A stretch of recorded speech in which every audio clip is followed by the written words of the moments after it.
Cruise news time. Well, I never thought I would see this, but you can take a Disney cruise this year without any kids. Adult-only Disney sailing. There's only one of them, but it's not the only Disney announcement. There's some Disney cancellations, and the whole restart is being shuffled again for Disney. So if you're a Disney fan, pay attention and testing, home testing, not home testing. Who's in the game? What Carnival? They've weighed in on it. Also, big update there. And I got a controversial topic to talk about today on the heels of our controversial topic yesterday. Cruise news. Let's talk about it.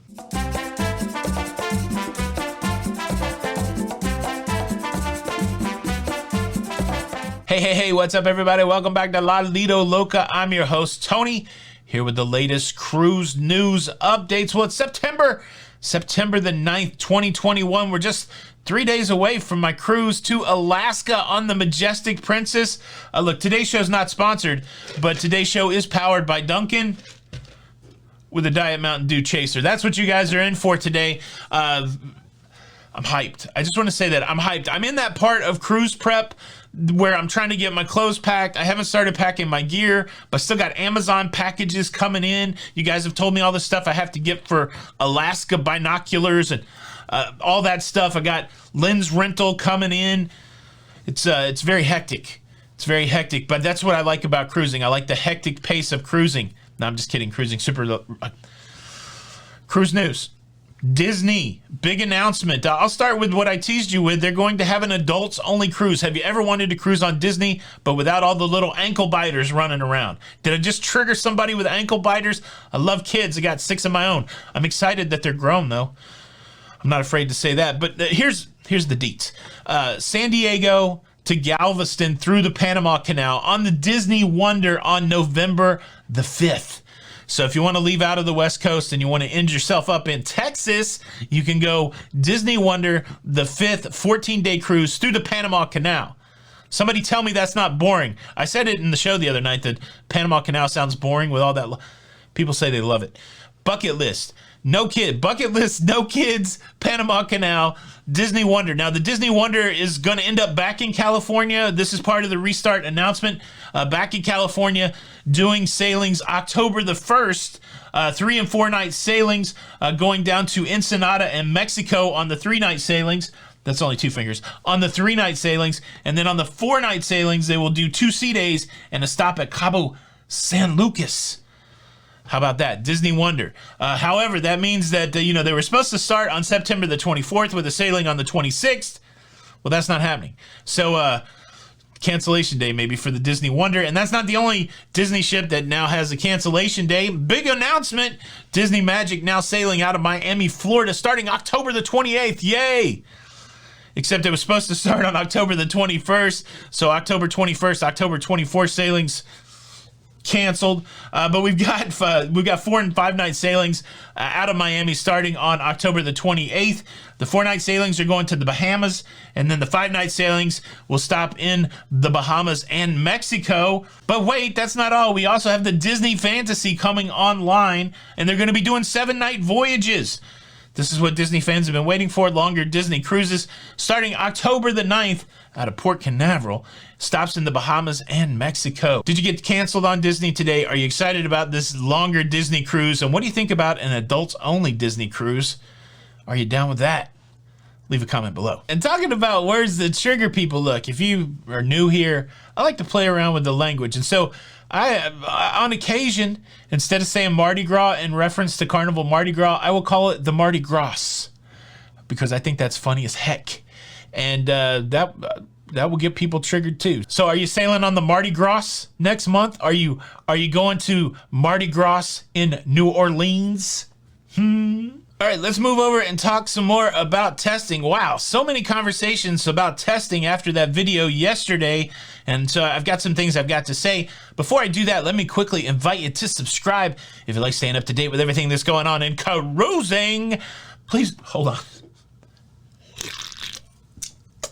Please consider subscribing with the notification bell on.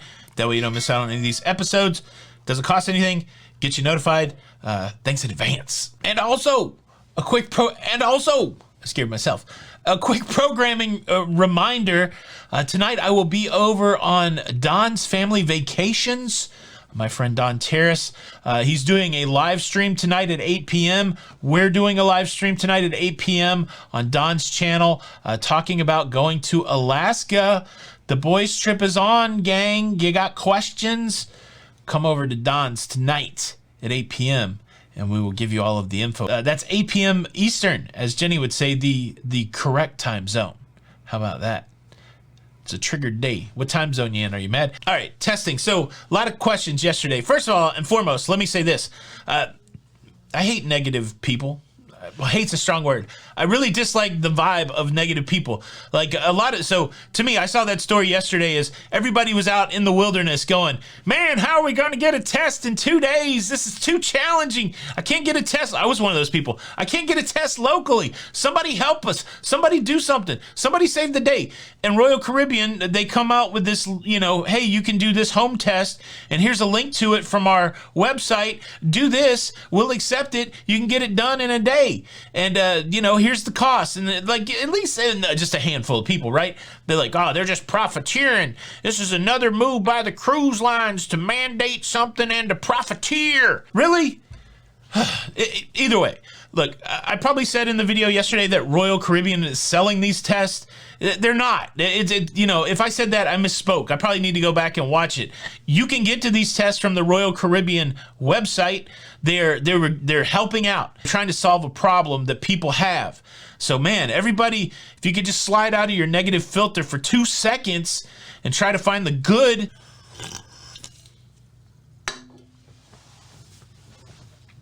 Let me get off the soapbox. Okay, I'm off the soapbox, but this led to a lot of big questions yesterday. The questions are like, okay, well, this is great for Royal Caribbean, but what about Carnival? Let's jump over to the computer. Let me show you where we're at here. Hold on. Okay, this was the link from Royal Caribbean. This is the link that I put in the video yesterday. Now, everybody said, well, okay, this is great for Royal Caribbean. What about Carnival? What about other cruise lines? Carnival, I'm sure they've heard the hubbub. What's going on? They've been talking home testing for a while, but now on John Heald's Facebook page, John Heald, the brand ambassador for Carnival, he answered it just a couple hours ago. He put links to some sites that they're down with, so I'm going to open those up in separate tabs. And looky. The Abex Binex, this is it. It's the same thing. You see what I'm saying? It's the same thing. So I believe that, let me just say this. I cannot definitively say which cruise line will take your test. A lot of people said, what about CVS? What about Walgreens? What about the health department? What about urgent care? My assumption is that if you go to any one of those physical places and you get a piece of paper that is a certified negative COVID test, that should work on your cruise line. That's an assumption on my part. Just the same way that I'm assuming that if you go through this testing process, this home testing process that these cruise lines are highlighting, that those will be accepted also. Like I know our friends Parrot DJ did this Abbott test. That was what was in their video, and they got on a Carnival cruise. And so now you even have Carnival recommending these or saying that these are two that they will take. The eMed, this is what I ordered for my Princess cruise. I got the box yesterday. It was overnighted to me. I'm going to do my test tomorrow, Friday, and I will publish probably Saturday what that process was as I'm traveling to Seattle. So the question, will the ones that we saw over here on the Royal Caribbean link, will they work for other cruise lines? I would think so. Like the test isn't branded for Royal Caribbean, and it's the same test of the links that Carnival has put up there. So I think you got a pretty good shot of these home tests working, at least for Carnival and Celebrity and Princess, Royal. But if you have any question at all, you should check with the cruise line. So with that being said, which that phrase triggers me a little bit. So with that being said, a quick summary, when it comes to traditional testing, it seems like that is all okay. As long as you got the paperwork from a CVS or urgent care, any place like that, I haven't heard of anybody being turned away. And then when it comes to the home testing, we got cruise lines recommending the home test. We see more and more people getting accepted with the home test. But importantly, when you show up at the embarkation point, you need a piece of paper that shows that you have a negative COVID test. test. When it comes to these home tests, these are proctored tests. So if you're not having an experience where there's somebody on the phone looking at you through your camera and then talking to you through the phone, then you're not doing the right thing. That's one thing I can say for certain. But yeah, you get your results delivered to the app that goes with the home test. I would still print that out. To me, when I go cruising, at least at this time, I want my, paper vaccination card. I need this paper test. I'm not a big fan of paper all the time, but that seems like the easiest way to stay organized in this time of cruising. Let's close the book on testing. But no, if you got more questions, obviously I'll do my best to answer them. But for right now, let's close the book on testing and let's move over to the controversial topic, if it's even that. Let me hang out a cruise topic that's been argued about ever since I've been in cruising and even before. Assigned gratuities. Are we in the mood for that? Do you guys know about assigned gratuities? All of the major cruise lines, back in the day, they used to just leave it up to you. At the end of the cruise, you could tip people that you wanted to tip, but somewhere along the way, they decided to go with a model where every day they're going to assign a gratuity to you, some number they've come up with per person. Cruise lines do it differently, but just know if you go on a cruise, when you go on the cruise ship, you will have a assigned gratuity added to you. What you should tip, what you should pay, assigned to you. Now you have the full leeway of going down to customer service and removing that assigned gratuity and just tipping people how you feel like tipping people or not tipping people. And therein lies the rub. Therein lies the debate. I don't know what the debate was like before the assigned gratuities. I guess the debate was, did you tip or did you not tip? Well, now the debate is, did you remove the assigned gratuities? And after you removed the assigned gratuities, did you tip? And look, let me say this before we get deep into this conversation. Where I stand, I believe that the crew on the cruise line works harder than many people that I encounter in life. And they're working hard so that I have a good vacation. And they just came through a devastating 18 months. And so the time to be generous is now. If you can afford to go on vacation, take a little extra money and spread the love a little bit to the crew members who have been out of work. That doesn't mean we can't disagree with the policy, the way that the cruise lines do assign gratuity. It doesn't mean that. But at the end of the day, whatever decision we're making about the assigned gratuity is affecting people with families, affecting people that just came through the pandemic, affecting people that are working their tail off for our vacation. And so even though you might be tempted to intellectually disassociate the process with the human factor of the person that will either benefit or not benefit from your gratuity decision, you can intellectually disassociate, but in reality, there is no disassociation. What you decide to do with your prepaid gratuity, with your gratuity in general, will have an effect on a real human being. And so if you can somehow callously disregard the human being, okay, but I would challenge you not to. But it still doesn't mean it's the perfect system. So let's dig deeper into that. It's an interesting question. So hardcore, you could say that a tip is money for a service rendered. And so if you are predetermining what I pay before I get the service, then that is a faux pas. That is a no-no.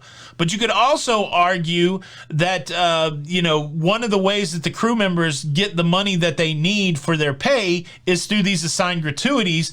And the cruise line behind the scenes determines how these prepaid gratuities are divvied up.